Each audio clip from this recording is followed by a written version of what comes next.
Tempest in Teyvat, Rimuru's Elemental Odyssey by KabirSingh808. Shadows Within, The Awakening of Dark Power. As Rimuru, Ether, Paimon, and Zhongli entered the bustling Liu marketplace, Ether glanced over at Zhongli and asked, "So, what's next on our list?" Zhongli turned, his voice calm and measured, as he replied, "We need to acquire everlasting incense from Babu Pharmacy." Hearing this, Rimuru raised an eyebrow internally, curious. "Seal, what exactly is this everlasting incense?" he asked mentally. Seal quickly explained, "It's a traditional incense used in the rite of parting. Its fragrance is said to last for a long time, and it holds great significance in Liu's rituals." Rimuru nodded, intrigued, as he followed Zhongli toward the pharmacy. The small, cozy shop was nestled at the edge of Liu's commercial district, its shelves filled with herbal remedies and medicines. As they stepped inside, the soft chime of the door signaled their entrance, but the shop seemed eerily quiet. Paimon floated forward, scanning the room before calling out, "Hello. Is anyone here?" Rimuru, however, had already noticed a small figure behind the reception desk. "There is someone there," he said, walking up to the counter. He peered over the desk and found himself face to face with a little girl with soft lavender hair and a talisman on her forehead. Her expression was as blank as her voice, which came out in a slow, monotone as she greeted them. "Welcome to Babu Pharmacy. I am Chichi," she said, her eyes blinking with an almost mechanical slowness. Ciel's voice chimed in Rimuru's mind, "This girl, she's a zombie." "A zombie?" Rimuru murmured to himself, slightly taken aback. The others caught up to him, and Paimon peeked over Rimuru's shoulder. "Ah, she's so cute. But, a zombie. That's unusual, isn't it?" As the group listened to Chi-Chi's quiet, mechanical voice, she began with an introduction that was as unexpected as it was intriguing. "Welcome to Babu Pharmacy. Once, Chi-Chi died and was saved by the Adepti. But now, Chi-Chi is a zombie." She said this in a calm, almost innocent tone, her large eyes unblinking as she looked at them. The group stood there, momentarily speechless. Rimuru, trying to hide his surprise, thought, "So she's not just any ordinary pharmacy assistant. She's undead, brought back by the Adepti." Rimuru's mind raced, recognizing how little he understood about the mysteries surrounding Liu. Meanwhile, Ether and Paimon exchanged a wide-eyed look, both trying to process what Chi-Chi had just revealed. Breaking the silence, Zhongli stepped forward with his usual calm and asked, "Chi-Chi, do you happen to sell everlasting incense here?" Chi-Chi looked up at him with a blank expression and tilted her head. "Excuse me, sir. Do you have a prescription?" Zhongli, though momentarily taken aback, retained his composure. "I don't believe a prescription is required for everlasting incense. It's not a controlled substance." But Chi-Chi was unfazed. "Chi-Chi can only give something, if there is a prescription," she stated with an unwavering tone, as if reciting a well-rehearsed rule from memory. Zhongli tried again, his tone more gentle this time. "We don't have a prescription, but if you could help us find the everlasting incense, it would be greatly appreciated." Chi-Chi pondered this, then nodded. "Okay. If you help Chi-Chi, Chi-Chi will help you." Her request was delivered with a solemn look, as if it were a grave duty. Paimon crossed her arms and huffed in frustration. Since when do customers have to do favors for the staff? Rimuru, finding the whole interaction somewhat amusing, placed a hand on Paimon's shoulder. "Let's hear her out. Chi-Chi, what would you like us to do?" Chi-Chi straightened up, her face as serious as ever. "Go to Mt. Tianeng, find the Guizhong ballista, and hunt a cocoa goat." The group blinked in confusion, all processing her words differently. Rimuru tilted his head, trying to understand if this was some sort of code. Cocoa goat. Can you tell us what that looks like?" Chi-Chi merely blinked and replied in her typical monotone, "Chi-Chi doesn't know what it looks like." The group exchanged uncertain glances, each silently hoping someone else understood what she meant. Paimon turned to Zhongli, half exasperated, "Is this some kind of joke? I mean, there's no way something like a cocoa goat actually exists, right?" Rimuru rubbed his chin thoughtfully. "Maybe she's talking about something more common. Cocoa and goat milk could be two separate things. It could be coconut or goat milk." He glanced back at Chi-Chi, hoping for clarification, but she simply stood there in silence. Undeterred, Chi-Chi added, Coco Goat is an adepti beast, her tone as final as if this were the most obvious information in the world. This only seemed to deepen the group's confusion, as they exchanged uncertain glances. Rimuru's mind raced as he processed this strange clue. So, an adepti beast. The Coco Goat might actually be a creature tied to the adepti. He looked to Zhongli, hoping for a hint. Zhongli, do you happen to know any adepti who might have a form that resembles a goat? Zhongli thought deeply, and after a few moments, he replied, there may be one adeptus whose form could fit that description. However, I don't believe it's what she's talking about. Rimuru's mind shifted to Zhongli's vast knowledge of Liyu's history and culture. For him to be this knowledgeable, he must be more than just an adepti. And his aura definitely holds a hint of something ancient. These thoughts only strengthened Rimuru's suspicions. Could he be a prime adeptus himself, or perhaps even Rex Lapis? After all, Rex Lapis is rumored to be in prime adeptus too. Zhongli, seeming oblivious to the suspicions forming in Rimuru's mind, moved on, his usual serene expression undisturbed. Regardless of the Coco Goat's appearance, it seems that this quest will be necessary to secure the everlasting incense, he concluded, a faint smile hinting at his amusement. Rimuru raised an eyebrow but decided not to press his suspicions. All right, let's focus on helping Chi-Chi for now. He looked down at her and asked, so, what exactly do we need to do for this, Coco Goat? Chi-Chi nodded solemnly, repeating, go to Mt. Tianeng. Find Guizhong Ballista. Coco Goat will be there. Paimon let out a sigh. Well, I guess we don't have a choice. Let's go on this wild goose chase for the Coco Goat. As the group prepared to head to Mt. Tianeng, Rimuru glanced back at Chi-Chi, pondering her existence as a zombie adeptus. For a child to carry such a burden, she must have experienced quite a bit. His respect for the adepti grew as he considered the strange and powerful ways they could impact lives, even after death. As Rimuru stepped out of Babu Pharmacy, the faint glow from his elemental orb caught his attention. Curious, he paused and turned to Ether, Paimon, and Zhongli. I need to check something, he explained, quickly excusing himself from the group. The three nodded, watching him head off to a secluded corner. Once alone, Rimuru took out the orb, and the image of Ningguang appeared within its light, her gaze sharp and attentive. Rimuru, she greeted. I've acquired some new intel on the Fatui. I think it might interest you. Rimuru's interest grew instantly. Oh, what did you find? Ningguang explained, there's been evidence of the Fatui conducting peculiar research, focused on sigils. It's unclear exactly what they're trying to accomplish, but they've been keeping it quite hidden. We suspect they may be preparing something that could affect the balance here in Liu. So they're meddling with sigils. Rimuru said thoughtfully, his mind racing with possibilities. It matched some of his suspicions about the Fatui's growing influence and their interest in Liu's history. Do you have a location? She provided it to him, and Rimuru committed it to memory, giving her a nod of thanks. All right, I'll look into it. Returning to the group, he took a deep breath, quickly forming a plan. I need to go investigate something, he announced, his tone calm but urgent. Ether, I'll leave the rest of the preparations for the rite of parting to you. You've got this. Paimon, visibly confused, floated closer. Wait, where are you going? Just something I need to follow up on. I'll catch up with you all soon enough, Rimuru replied with a reassuring smile. Not waiting for further questions, he quickly made his way toward the city gates, his form disappearing in a swift burst of movement. Once he was gone, Paimon pouted.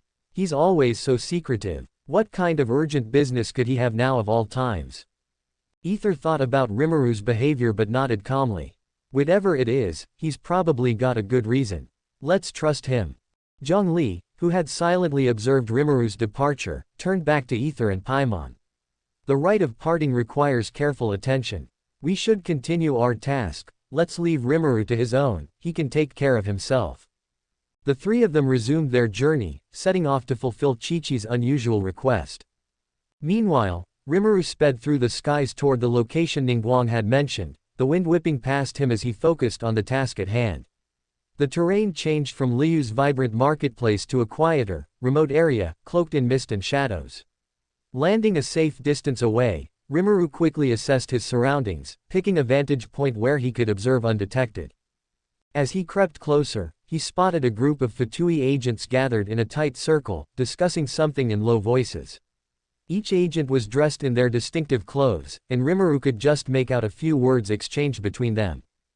The sigil resonance. It could be risky. One of them, a tall man, shook his head. It's necessary. We don't have much time. If we manage to tune it right, the results will change everything. After listening to bits of their conversation, Rimuru decided it was time to approach this head-on.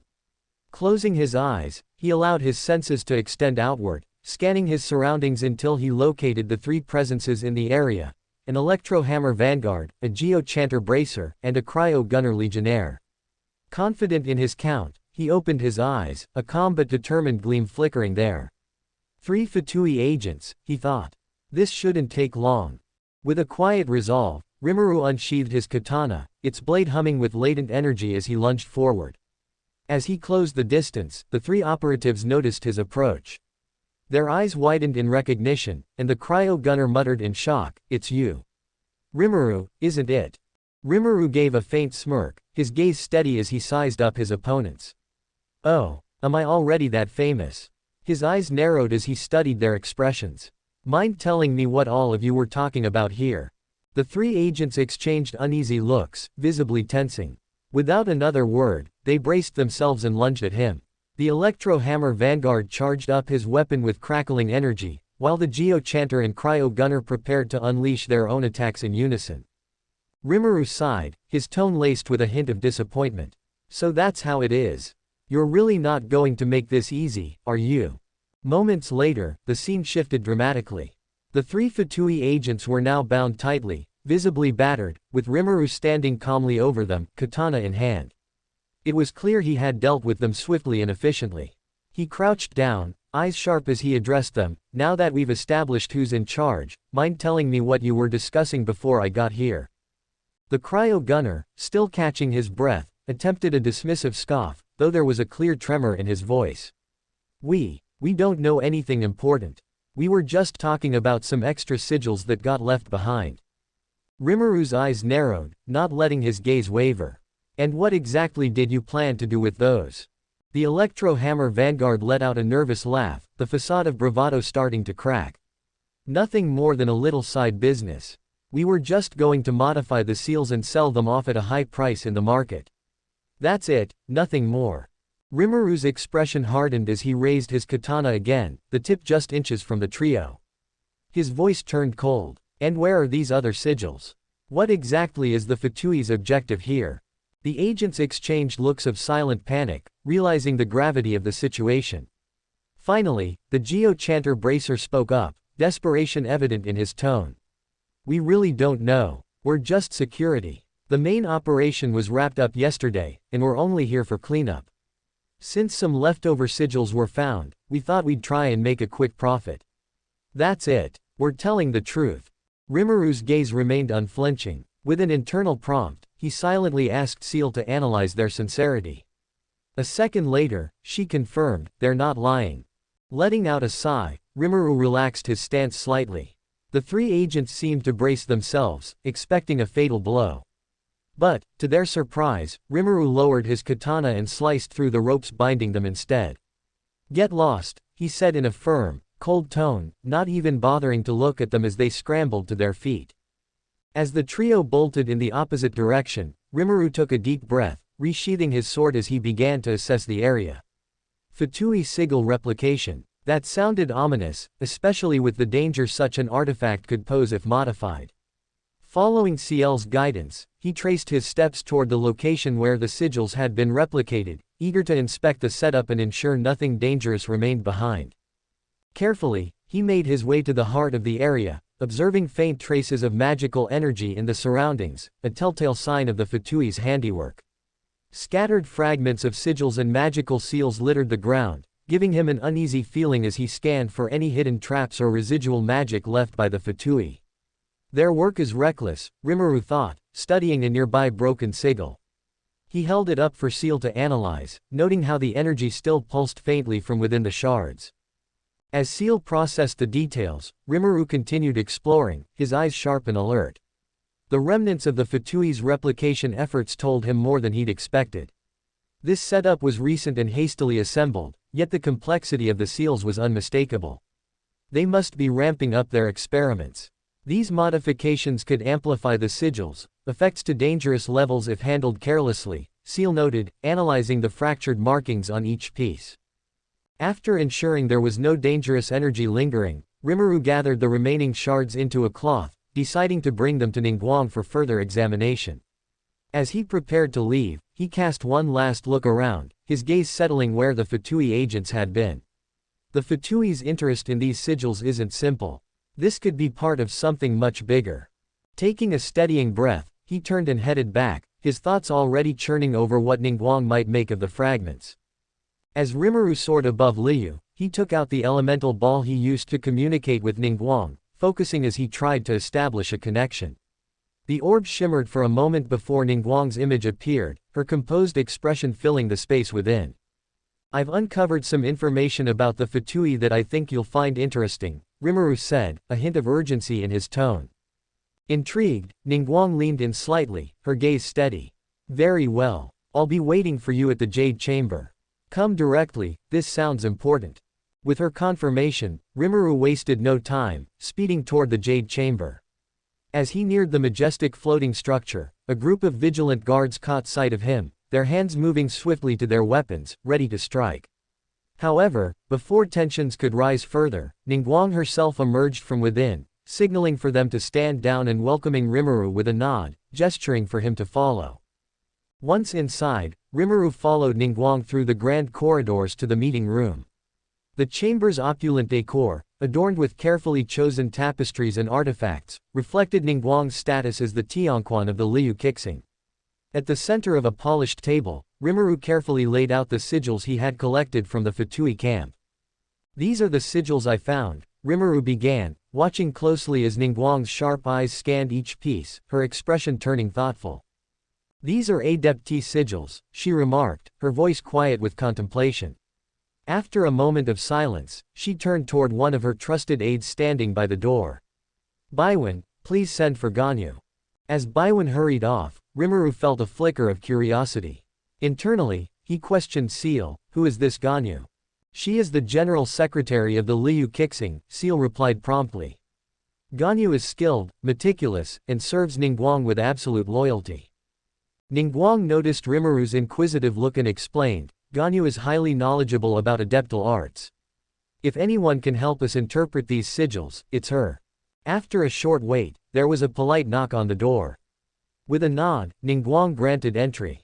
As the doors opened, a gentle yet steady presence entered the room, exuding the unmistakable energy of the Adepti. Rimuru turned to observe the newcomer, studying her as she stepped inside.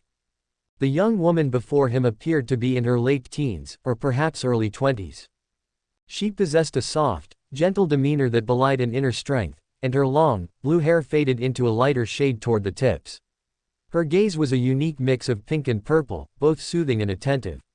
Rimuru noted her striking appearance, particularly her outfit, a bodysuit with golden details, and her distinctive black and red horns, which resembled the shape of a Qilin's antlers. Rimuru's eyes sharpened. She didn't simply resemble an adeptus, she was one. Ganyu approached the table with a polite bow. "You called, Lady Tianquan?" she asked, her voice gentle but firm. Ningguang greeted her and introduced her to Rimuru. "This is Rimuru, an esteemed visitor and ally. Rimuru, this is Ganyu, my most trusted advisor in adeptal affairs." Rimuru nodded, and after a brief introduction, Ningguang gestured toward the sigils. "Ganyu, take a look at these sigils, if you would. We discovered them among the Fatui, who appear to have been researching their properties. Do you recognize them?" With Ningguang's permission, Ganyu carefully picked up one of the sigils, her expression becoming more focused as she examined the intricate designs. After a moment, she looked up thoughtfully. "These are sigils of permission," she began, her tone measured. "From what I know, these were used during the Archon War, and they were created by Rex Lapis himself.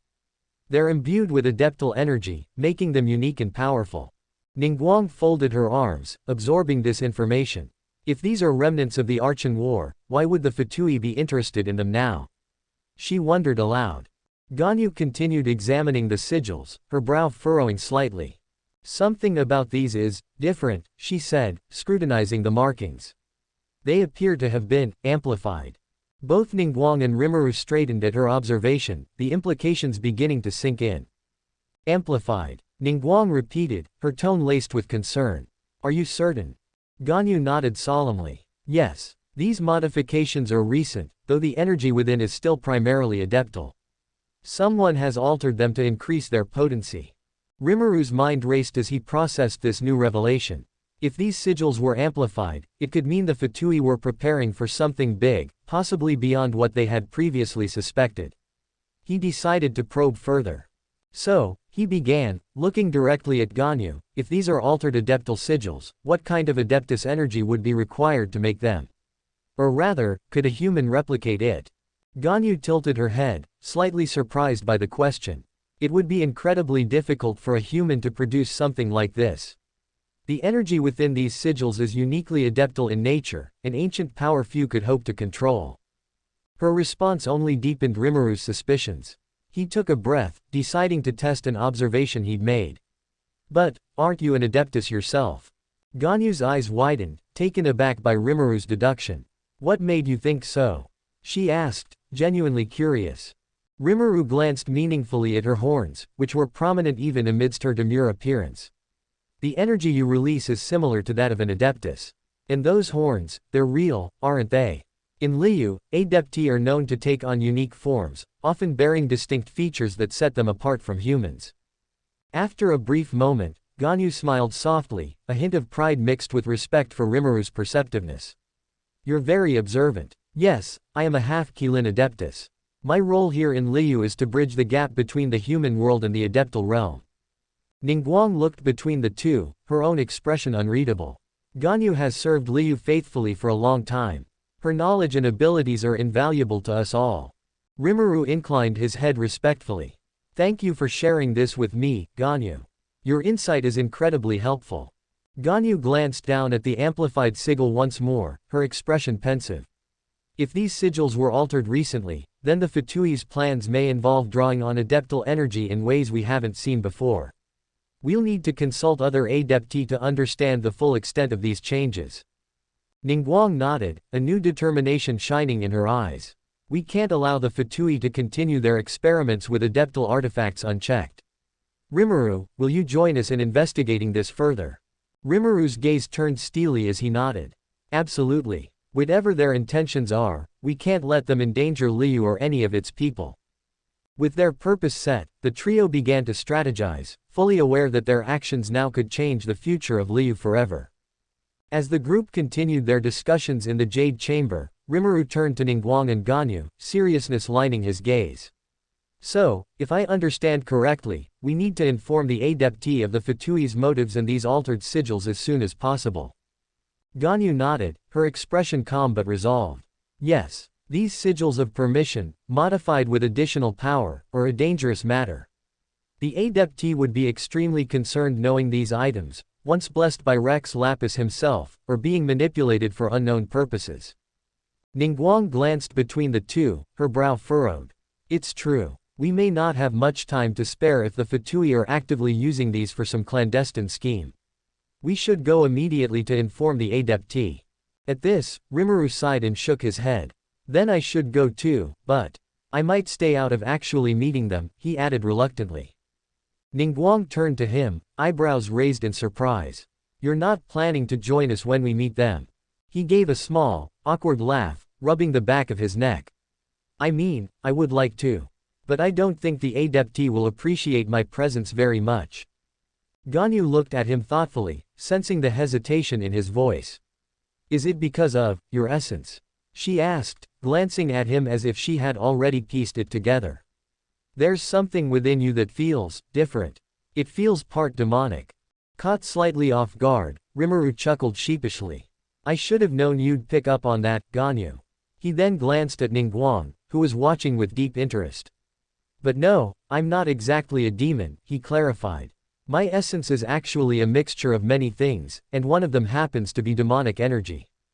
Ningguang looked at him with renewed curiosity, arms crossed as she nodded slowly. I already assumed you weren't human, Rimuru. But hearing you carry demonic energy is still surprising. He held up his hands, gesturing in reassurance. No, not a demon. I just have some demonic qualities. My soul has evolved over time, blending different kinds of essences. I think the adeptee might only pick up on that one part of me, though. Ganyu took a step forward, looking at him with a thoughtful expression. Actually, if we're going to face the Fatui's schemes together in the future, it might be best for the adeptee to meet you now, even with that essence. Rimuru blinked, considering her words as she continued.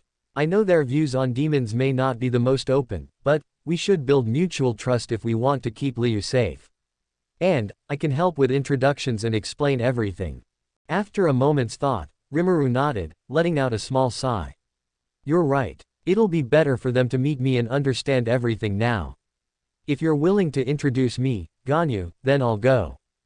With that decision, Ningguang gave a small smile, seeming pleased. Then it's settled. Let's make our way to the adeptee. As the small troop of Millilith, Ketching, and Ningguang climbed higher into the mist-covered paths of Mt. Aozang, silence settled over them. The air grew colder, and the landscape transformed around them, with towering trees and ancient stone formations guiding their way. Finally, they reached the peak where the entrance to the adeptee's domain awaited, shrouded in mist and mystery. Ganyu turned to the group, her calm expression revealing just a trace of unease. Please wait here, she said softly, bowing her head. I'll speak with Cloud Retainer first. These are beings who hold deep traditions and may not appreciate unexpected company. As the group waited, Ganyu ascended the steps alone, disappearing into the dense fog. The adeptee were gathered within, already deep in conversation. Mountain Shaper, an elegant crane with vivid red and orange plumage, gazed thoughtfully at his fellow adeptee. What course of action shall we take? He asked, his deep voice resonating in the chamber. Do we bide our time and await further news, or do we proceed as the traveler suggested and investigate the matters in Liu ourselves? Moon Carver, a majestic stag adeptus with a proud bearing, answered thoughtfully, the traveler's warnings are to be respected. However, if Rex Lapis requires our strength, our duties must lie with him above all else. Cloud Retainer, her wings folded gracefully, nodded in agreement, her gaze keen. Indeed, if the Fatui are meddling with adeptal artifacts, it is an affront we should not tolerate. They must learn that the adeptee do not allow such trespasses. In the corner of the chamber stood Xiao, silent and brooding, his arms crossed as he listened. He had been assigned to guard Liu and the people below for countless years, yet something weighed heavily on his mind, and he seemed distant, his golden gaze reflecting his inner turmoil. Just then, footsteps echoed, and Ganyu emerged from the fog, her presence both respectful and urgent. The adeptee turned to regard her, and Cloud Retainer tilted her head. Ah, Ganyu, you join us at a fortuitous moment. We discuss matters of some gravity. Have you come seeking counsel? Ganyu bowed deeply. Yes, I bring a request from the Tianquan of Liu, Ningguang herself. She has sent me with a formal invitation, asking to discuss matters of pressing concern with the adeptee. Cloud Retainer paused thoughtfully. The Tianquan wishes to summon us. I trust her wisdom, but we are in the midst of discussions regarding urgent affairs. Ask her to return at another time. Ganyu's expression grew more determined. She stepped forward, lifting a handful of strange sigils she had brought with her. With all due respect, I ask that you reconsider. Rimuru Tempest has brought these sigils from a hidden Fatui encampment. They've been modified in a way that suggests dangerous intentions. We believe the Fatui plan to use them to disrupt the peace of Liu. As she held out the sigils, Xiao's eyes flickered at the mention of Rimuru's name. Rimuru, he murmured, voice low. What is he doing here? Moon Carver turned to him, curious. You know of this Rimuru? Xiao hesitated, then gave a curt nod, his gaze growing distant as he recounted his recent encounter. Yes, we crossed paths at the Wangshu Inn. He's not what he appears to be. The adeptee listened intently as Xiao paused, his gaze hardening. We fought. His power, it was like nothing I'd encountered. Mountain Shaper's interest peaked. He tilted his head, intrigued. To withstand your strength is one feat. But you imply he was more than just resilient. Xiao's eyes narrowed slightly, his pride touched with a hint of reluctant respect. I lost. A stunned silence fell over the adeptee. Ganyu looked at Xiao in astonishment, while Moon Carver's gaze sharpened, assessing the weight of this revelation. Even Cloud Retainer appeared surprised, the crane's gaze scrutinizing Xiao. He defeated you? Cloud Retainer asked, her voice both cautious and intrigued. Xiao gave a single nod, his gaze unwavering. Yes. His abilities defy simple understanding. Moon Carver regarded Ganyu thoughtfully. If this Rimuru is indeed capable of besting the conqueror of demons, he may have valuable insight and strength to lend.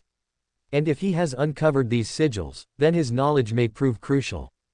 With renewed urgency, Ganyu addressed the adeptee.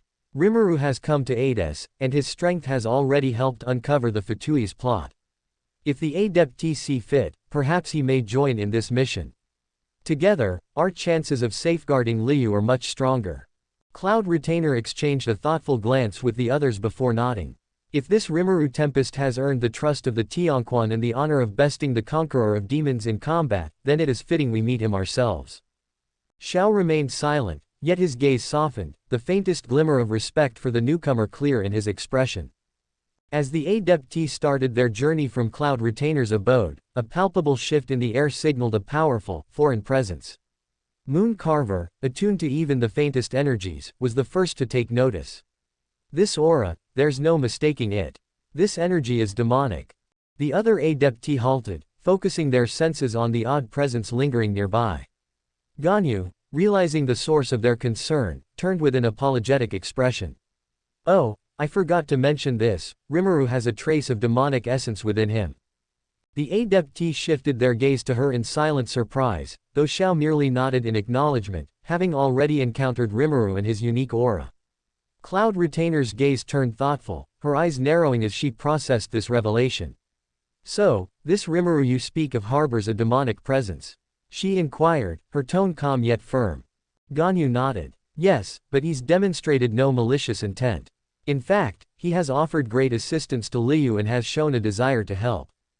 Mountain Shaper inclined his head thoughtfully, doubt lingering in his gaze. Trusting a being with demonic origins. Are we sure this is wise? Xiao stepped forward, his expression unwavering.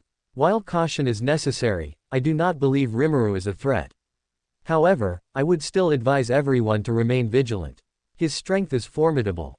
His words, carrying the weight of personal experience, reassured the other adeptee, who respected Xiao's judgment. Moon Carver gave a measured nod. If Conqueror of Demons believes him to be safe, then we shall proceed. However, we will remain cautious. With a silent agreement, the adeptee continued their descent.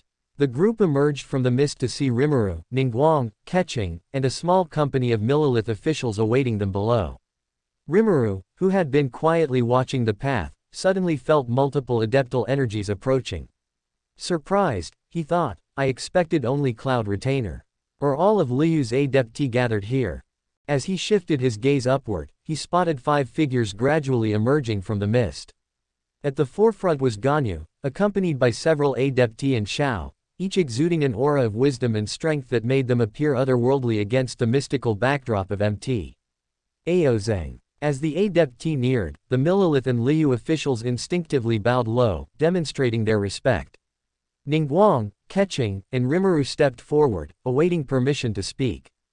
The adeptee observed the group with scrutinizing eyes, their gazes briefly lingering on Rimuru, assessing the faint trace of demonic essence that radiated from him. There was an initial tension in the air, but the adeptee held their composed expressions, giving no indication of unease. Cloud Retainer, her presence both calming and authoritative, addressed them first. You may raise your heads, she said, her voice echoing through the clearing. The group rose from their bows, with Ningguang, Keqing, and Rimuru stepping forward to greet the adeptee. Ningguang inclined her head in a respectful nod. I am deeply honored to be in the presence of all the adeptee. Thank you for granting us this audience on such short notice. Cloud Retainer regarded her with a steady gaze. Speak then, Tianquan of Liu. I trust you have come with matters of significant importance. Ningguang nodded solemnly, gesturing towards Ganyu, who presented the modified sigils she had shown earlier. This time, the adeptee's attention focused sharply on the symbols. The mention of Xiao's recent encounter with Rimuru had distracted them before, but now they took in the sigils with expressions of grave realization. Moon Carver's eyes widened slightly as he recognized the symbols. These are sigils of permission. Such artifacts should have faded with time. Their power should no longer be present. The adepti began conversing in murmured tones, their expressions darkening as they comprehended the implications of the Fatui meddling with these powerful artifacts. It was evident that such interference threatened not only Liu's peace but the delicate balance between mortals and adepti. Ningguang, sensing the opportunity, addressed her Millilith escort, instructing them to wait at the base of Mt. Aozeng. The Millilith, understanding the gravity of the situation, bowed and began their descent down the mountain, leaving only Ningguang, Keqing, Rimuru, Ganyu, and the adepti to continue their discussion in solitude. The adepti's expressions were grim as they resumed their scrutiny of the sigils. Each symbol seemed to carry an ancient energy, one that had long been linked to the Archon War and, by extension, the adepti themselves. Moon Carver shook his head in disbelief, his voice laced with concern. How could any mortal replicate these? Such power was bound to Liu's past, to an era of chaos we thought was sealed. Cloud Retainer studied the sigils further, her eyes narrowing. If the Fatui truly understand the depth of these artifacts, then Liu may face a greater peril than any of us have foreseen. She turned to Ningguang. And what plan have you brought forth to address this? Ningguang stepped forward, her expression resolute. My proposal is to unite our forces to ensure the Fatui's activities are curtailed before they can cause any further harm. However, we are at a disadvantage. Without fully understanding their goals, it is difficult to anticipate their next moves. Mountain Shaper spoke up. Perhaps the traveler can shed some light on their motives. This is not the first time the Fatui have meddled with Liu's matters, and their actions always carry some greater purpose. Xiao, ever guarded, looked towards Rimuru. And you've defeated me once already. How do you plan to aid in this? Rimuru considered the question before responding. If the Fatui are truly tampering with powers beyond their control, then I will do whatever I can to stop them. I have no personal ties to Liu, but I believe in protecting those who have placed their trust in me. Cloud Retainer nodded approvingly. Very well. If you intend to assist, then we shall proceed cautiously.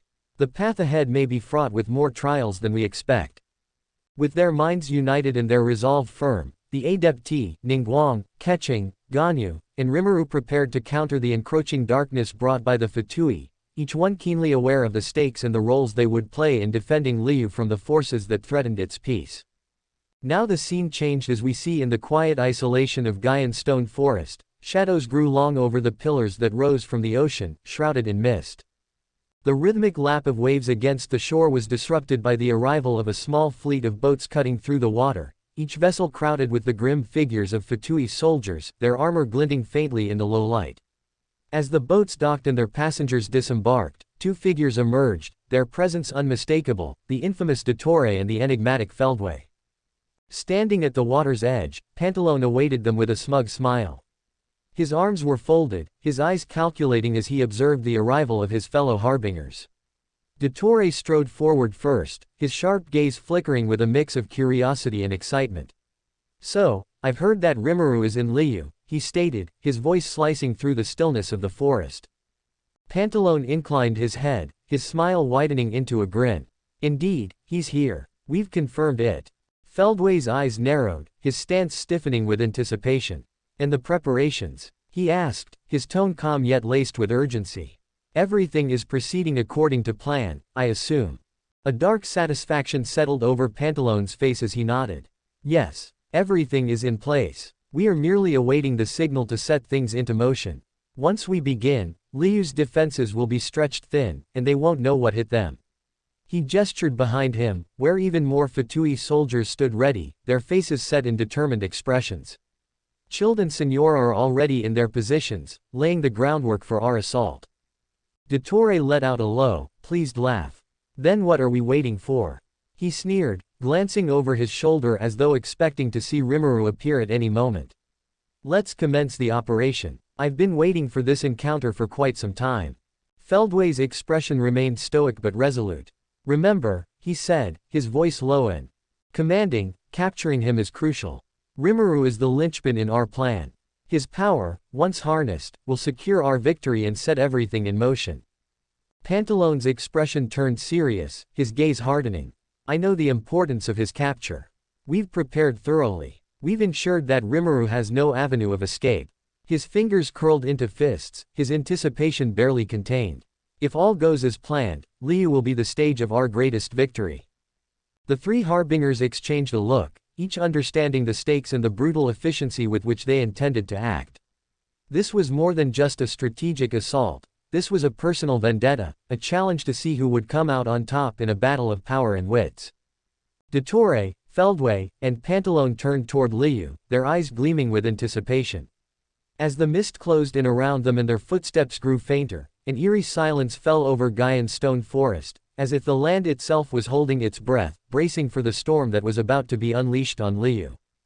The scene shifts to the serene beauty of Yujing Terrace, where a man named Farong walks with a purposeful stride. He navigates the carefully arranged pathways, moving past vibrant floral displays and serene pools reflecting the clear sky above. His pace is quick, as if driven by urgency, and his eyes are focused as he approaches Bayan, who stands near the balustrade overlooking the bustling port below. Bayan turns upon noticing Farong, a welcoming smile crossing his face. "Ah, Farong, it's been a while. How have you been?" Farong returns the smile but nods with a sense of haste. "I'm well, but I'm in a bit of a rush. Could you help me get this message to Lady Ningguang?" He pulls a scroll from his bag, sealed with an intricate mark that gleams faintly in the afternoon light.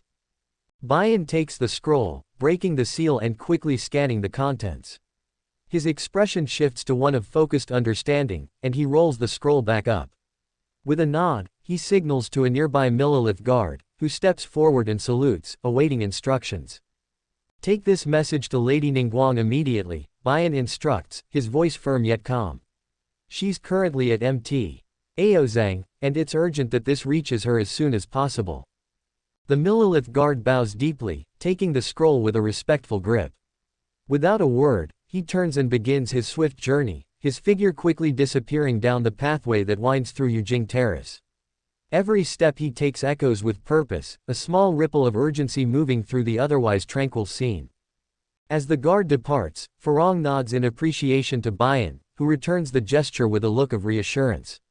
The two men share a moment of mutual understanding, knowing that the message is now in trusted hands and that Lady Ningguang will soon receive the important missive awaiting her. At the peak of Mt. Aozang, the atmosphere around Rimuru, Ningguang, Keqing, Ganyu, and the gathered adepti is thick with tension. As they delve into the mystery surrounding the modified sigils, the conversation is suddenly disrupted. A Millilith soldier rushes up the steep path, his steps quick and purposeful. He stops a respectful distance away, bowing deeply to the gathered figures. They turn toward him, noticing the urgency in his eyes. "I apologize for the interruption, but I bring urgent news that demands everyone's immediate attention," he says, his voice steady but edged with apprehension. Ningguang's gaze sharpens, and she nods for him to continue. "Speak," she commands, her tone steady. The soldier takes a deep breath, steadying himself before delivering his message. "We've received intelligence that Dottore, the No. 2 Harbinger of the Fatui, has arrived at Gaian Stone Forest, accompanied by the newly appointed 12th Harbinger." A stunned silence follows his words as Rimuru, Ningguang, and Keqing exchange a glance of shock. Ningguang's face reflects a rare moment of unguarded surprise. "No. 2. Are you absolutely certain?" The soldier nods, extending a scroll bearing Beto's signature seal. Captain Beto and the Crux fleet intercepted this information and immediately sent this report. Additionally, she mentioned unusual disturbances beneath the ocean near Gaian Stone Forest. With a furrowed brow, Ningguang unfurls the scroll and scans its contents, her eyes narrowing as she reads. She passes the scroll to Keqing, who takes it with a frown. Meanwhile, the adepti exchange serious looks, their expressions shadowed with grim understanding. After a moment of silence, Mooncarver turns to the other adepti, his voice weighted with concern. "Are you all thinking what I am?" he asks, his words deliberate. Mountain Shaper nods solemnly. "Yes. It seems our fears were well-founded." Rimuru, sensing the growing unease among the adepti, steps forward, his gaze fixed on them. "What exactly do you mean?" Ningguang meets his gaze, her expression hardening. "If our suspicions are correct, the Fatui's actions may be a prelude to something catastrophic. I believe they are attempting to awaken an ancient god, Ojal. He was a force of destruction in the Archean War, defeated and sealed away beneath the sea by Rex Lapis himself. The Adepti nod, their faces reflecting an intense sense of duty and worry. Cloud Retainer's wings stretch as she takes a step forward, her eyes narrowing. These sigils, they resonate with adeptal energy. It's possible they're intended as a key, a method for releasing Ojal from his prison. Moon Carver's voice takes on a commanding tone as he steps closer to the group. There is no time to hesitate. If the Fatui truly intend to break Ojal's seal, we must act swiftly to prevent it. Rimuru's expression hardens with resolve, his gaze shifting toward the horizon, where the ocean stretches out beyond the mountains. If that's the case, then let's waste no time. I'll do whatever it takes to help stop this. The Adepti glance at each other, a silent understanding passing between them. Finally, Xiao steps forward, his eyes fixed intently on Rimuru. I've seen your strength firsthand, and you've proven capable of handling threats. But I'll warn you, Ojal is no ordinary adversary. If he breaks free, it could devastate all of Liu. Ningguang's gaze softens for a moment, but her voice remains firm as she addresses the Millilith soldier. Order the Millilith to prepare for deployment. Have them reinforce all coastal defenses and inform Beidou to continue her watch on the Fatui's movements in the ocean. The Millilith soldier bows deeply, acknowledging her commands. At once, Lady Ningguang.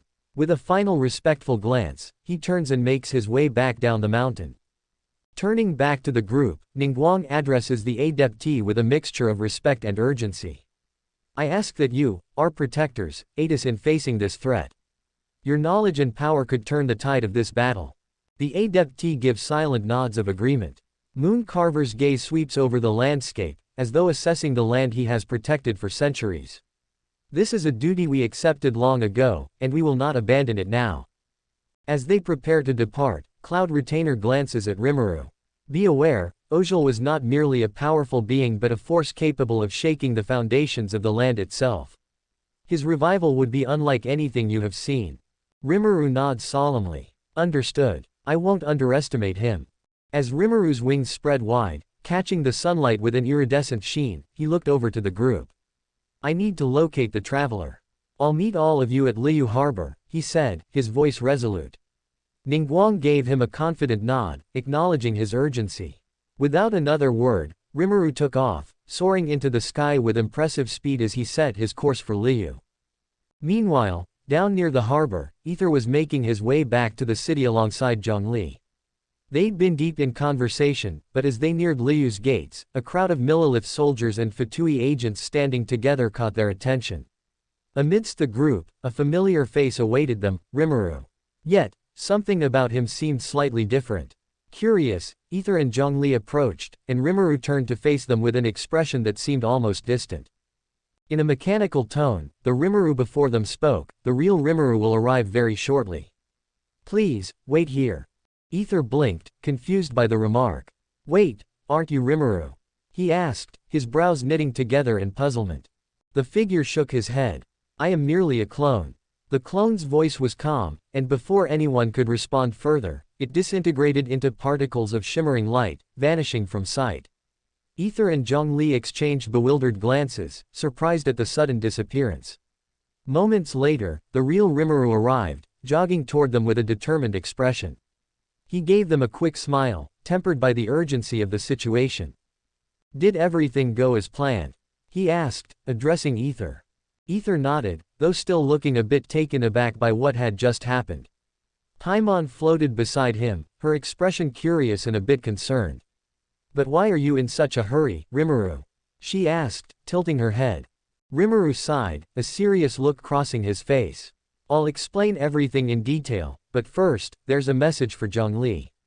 He turned to Zhongli and continued, I was asked to inform you that Hu Dao from the Wangsheng funeral parlor has been searching for you. Zhongli nodded, his expression thoughtful as he took in the message. Thank you for passing this along. I'll go and meet her, then. He inclined his head politely to Ether and Rimuru before making his way through the city gates and disappearing from view.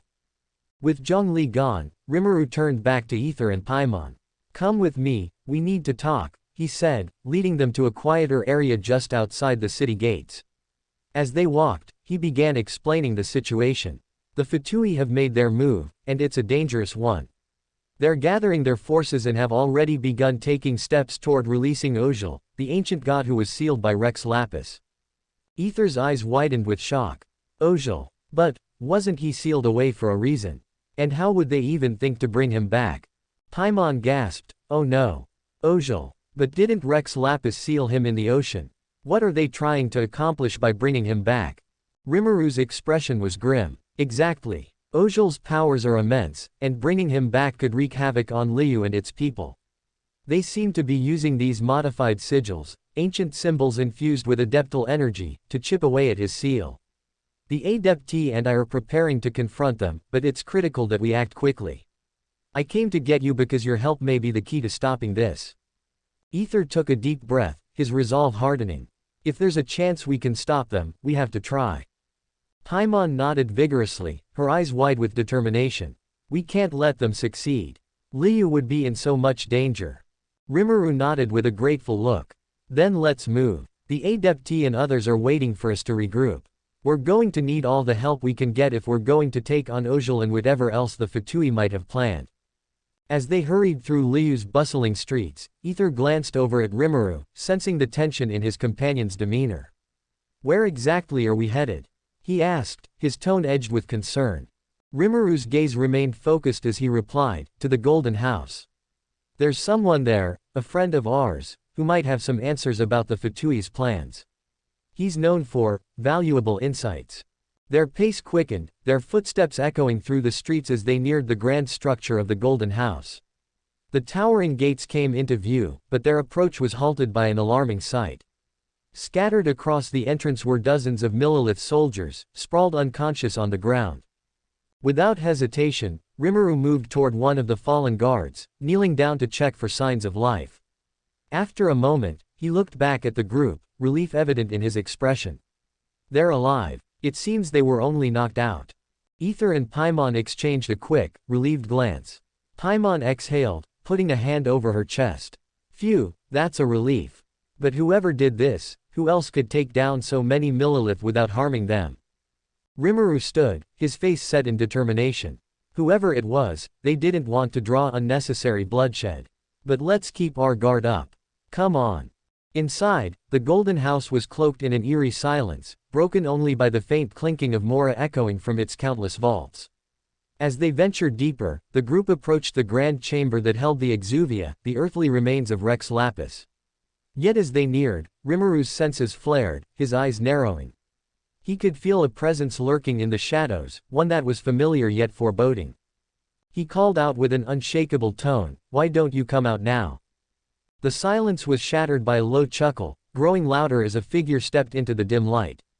Chilled, the 11th Fatui Harbinger, emerged from the shadows, his face split by a wild grin. "Ah, Rimuru, I've been waiting for this moment, hoping for a chance to see your power firsthand." As he spoke, two gleaming water blades manifested in his hands, the air around him crackling with energy. His eyes glinted with unrestrained excitement. "So, let's begin." Before he could strike, Ether had already stepped forward, his sword drawn, intercepting Child's advance with swift precision. The Fatui Harbinger's grin only widened as he took in the challenge, shifting his stance to face both of them. "Oh, this is even better. I'll get to take on both of you." Rimuru unsheathed his own blade, his stance both calm and fierce, while Ether readied himself alongside him, eyes locked on Child. Paimon hovered anxiously, casting worried glances between the two. "All right, then," Rimuru said, his voice steady and unwavering. "Let's do this." Child's laughter echoed through the Golden House as he raised his water blades, his excitement as sharp as his weapons. The tension in the room was electric, each side ready to unleash their strength in a clash that would echo across the golden vaults. The stage was set, and with weapons raised, the battle was about to begin. As Child surged forward, his water blades sliced through the air toward Ether with deadly precision. But Ether was quick, ducking just in time to avoid the blow.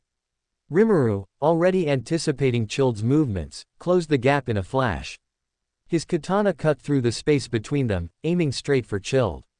But with lightning reflexes, Child managed to block, raising his water blade to intercept Rimuru's strike. The impact sent sparks flying, and Child leapt back, creating distance between him and his opponents. Yet, Rimuru was relentless, immediately closing in on him again. Child's eyes widened in surprise at Rimuru's speed, just barely managing to raise his blade in time to block the next strike.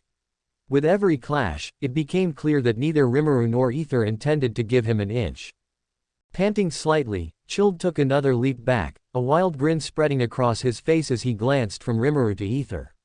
Impressive, truly impressive, he chuckled, eyes alight with a dangerous gleam. You two live up to your reputation, I haven't even landed a hit yet. But that's about to change. Without warning, Child let out a roar, releasing a surge of energy that pulsed around him, his aura swelling with raw power. Shadows flickered at the edges of his form as he began to transform, his eyes gleaming with an intense blue light. Floating beside Ether and Rimuru, Paimon gasped, her eyes wide with horror. What is he doing? She stammered. Rimuru's gaze sharpened as he observed Child's transformation, feeling the surge of abyssal energy swirling around him. He's transforming, Rimuru replied, his tone serious. But this isn't normal, there's something else, an abyssal taint. The shadows around Child coalesced, amplifying his strength and changing his form. His previously sleek, controlled stance now bore an unrestrained ferocity, an unhinged power in his eyes. His weapons crackled with abyssal energy, now flickering like dark, sinister flames. His grin had become sharper, his gaze wild with anticipation as he relished his newfound strength. He let out a dark chuckle, the power of his voice reverberating through the hall. Well then, he sneered, a hint of mania in his tone, let's see how well you handle me, like this. Rimuru and Ether exchanged a tense glance, silently acknowledging the gravity of what was to come. Rimuru's katana glowed with an ethereal light as he readied himself, while Ether's hand tightened around the hilt of his sword, his gaze unwavering. Paimon, usually vocal and energetic, clutched her hands together, her expression filled with a rare mix of fear and determination. She knew this fight was no ordinary battle. Child's new form lunged forward, his speed almost blurring, as he aimed two simultaneous strikes at both Rimuru and Ether. The weight of the abyssal energy fueled his attacks, each strike carrying an unearthly strength. Rimuru parried the first blow with his katana, the impact reverberating through his arm as he felt the dark energy clawing at him. Ether, with swift footwork, sidestepped the second strike, sending a counterattack toward Child's exposed side. Child twisted to deflect Ether's blade, the clashing metal ringing out in the chamber, but it was clear that his strikes had become faster and more aggressive. The abyssal energy seemed to be fueling him, enhancing his movements to an almost unnatural degree. With each attack, Rimuru and Ether could feel the weight of that dark power pressing down on them. Rimuru's gaze remained focused, his mind racing as he analyzed Child's new form. That energy, it's like it's trying to consume him, he thought. But he noticed something else as well. Child's movements, while faster, had also become slightly reckless, leaving small openings. It was a double-edged sword. Rimuru's eyes narrowed. Ether, follow my lead. He shouted. Ether nodded in understanding, his sword flashing as he moved in sync with Rimuru. The two began a series of coordinated attacks, each strike designed to exploit Child's moments of vulnerability. Rimuru's katana slashed low while Ether aimed high, forcing Child to defend on multiple fronts. Child's grin faded slightly as he struggled to keep up, beads of sweat forming on his brow. His abyssal form, while powerful, was taking a toll on him. Yet, he showed no signs of relenting, his eyes glinting with a fierce determination. With a snarl, he unleashed another wave of abyssal energy, forcing Rimuru and Ether back momentarily. Don't think this is over. Child shouted, his voice filled with fervor. He lunged forward once more, but this time, his strikes were wilder, his movements less controlled. Rimuru sensed his chance. Ether, now, he called. In perfect harmony, they launched their attacks. Ether's sword glowed with elemental energy as he brought it down in a powerful arc, while Rimuru infused his katana with his own unique essence, amplifying its power. With a final, resounding clash, their combined strike broke through Child's defenses, sending him stumbling back. He fell to one knee, panting heavily as the abyssal energy around him flickered, starting to dissipate. Child let out a strained laugh, his form returning to normal as he looked up at them, his expression a mix of exhaustion and respect. You two, truly are formidable, he admitted, a faint grin tugging at his lips. But don't think this is the end. As Chilled steadied himself once more, a bow materialized in his hand, gleaming with water energy as he prepared his next assault. A volley of water arrows shot forth, each one aimed precisely at Rimuru and Ether, forcing them to dodge and scatter. Rimuru darted left, while Ether moved right, both trying to keep enough distance to avoid being hit. But that was exactly what Chilled wanted. His grin widened as he released another burst of energy, summoning a gleaming abyssal armor around himself that pulsed with an intimidating aura. With a flash, he lunged forward, aiming directly at Ether. The blow landed before Ether could react, sending him flying into a nearby wall with a powerful impact. Rimuru's heart dropped as he watched Ether fall. A strange sensation, a searing pain, suddenly surged through his own body, spreading like wildfire.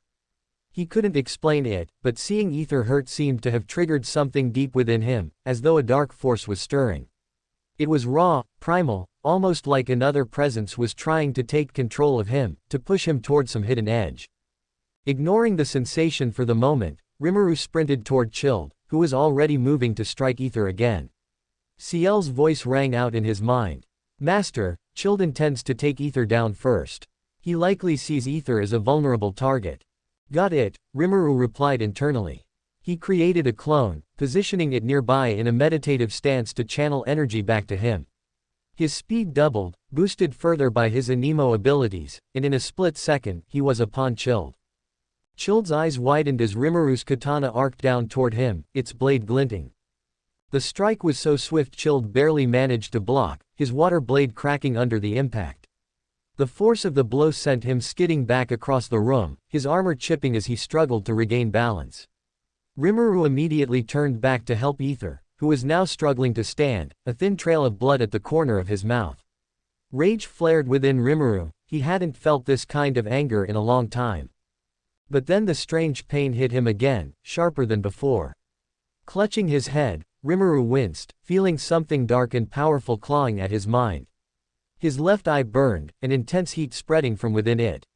Ether and Paimon watched in horror as he struggled to keep himself steady. Rimuru, what's going on? Are you all right? Ether asked, concern lacing his tone. Paimon floated closer, eyes wide. Rimuru, what's happening to you? It's nothing, Rimuru gritted out, trying to sound reassuring. But as he removed his hand from his head, Ether and Paimon's faces turned from worry to shock. His left eye, once its usual color, had turned completely black as the void itself, with swirling, unknown energy radiating from it. Ether. Paimon, he muttered, trying to focus. But the darkness within his eye felt like a living entity, pulsing and pulling at his control, his mind clouding further with each heartbeat. Rimuru, your eye, Ether said quietly, his voice low with a mix of concern and caution. Rimuru barely heard him, his vision blurring as the pain sharpened again, rooting itself deeper into his consciousness. He could feel Ciel analyzing the situation, but whatever this force was, it defied logic. It wasn't just an external influence, it was as though something ancient within him had been awakened, brought to the surface by his anger and frustration. Rimuru, Ciel's voice sounded again, this time with more urgency. The abyssal energy emanating from Chilled may have triggered a dormant power within you. I'm still analyzing, but I believe it's amplifying itself with your emotions, especially your anger. Rimuru steadied his breathing, forcing himself to focus. The darkness within him seemed to respond to his anger, eager to feed on it, to grow. But he took a grounding breath, centering himself, the dark aura in his eye flickering faintly as he reined it in. Chilled, having watched Rimuru struggle, seemed more delighted than concerned. His grin turned feral, eyes glinting with satisfaction as he finally spoke. Now this is what I was hoping for. Show me what you've got, Rimuru. Rimuru turned to him, his darkened eye cold and sharp as he answered, be careful what you wish for. With newfound resolve, Rimuru took a step forward, his katana glowing faintly as he tapped into his full abilities. His stance was calm yet focused, his mind balancing on a knife's edge between control and chaos. The unknown energy within him flared, but he kept it in check, channeling only what he could handle as he advanced on Chilled. The battle that followed was fierce. Chilled lunged, blades swirling, but Rimuru matched his every move, each strike of his katana precise and calculated. Ether had regained his footing and joined the fray, his sword flashing as he struck in sync with Rimuru. They moved as a unit, their attacks weaving together to push Chilled back, forcing him onto the defensive. The room filled with the sounds of clashing weapons and the crackling of elemental energy. Rimuru's movements were fluid, each strike of his katana carrying a force that resonated with the very essence of his being. And yet, the darkness within him lurked, waiting, reminding him of its presence with every surge of anger and frustration that crossed his mind. Don't lose focus, Seal reminded him. If this power is allowed to fully take over, you could lose control completely. Rimuru exhaled, steadying himself as he and Ether prepared for one final coordinated assault. Chilled was grinning still, but there was an edge to his expression now, a hint of uncertainty. He had expected power, perhaps even anger, but the sheer force and unity of Rimuru and Ether's attacks had taken him by surprise. Chilled, Rimuru said, his voice low and dangerous, I warned you. With a final surge of energy, he unleashed a strike that radiated with a mix of his own power and the abyssal energy he had barely tamed. Ether followed up immediately, his sword glowing with etheric light as he delivered the finishing blow, sending Chilled crashing to the floor. Silence filled the room as Chilled lay there, breathing heavily, a faint laugh escaping his lips as he looked up at them, defeated but still defiant.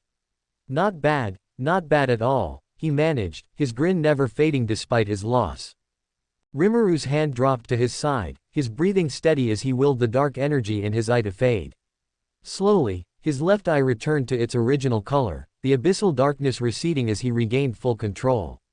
He closed his eyes briefly, centering himself before finally looking back at Ether and Paimon, who had been watching him intently, concern evident in their faces.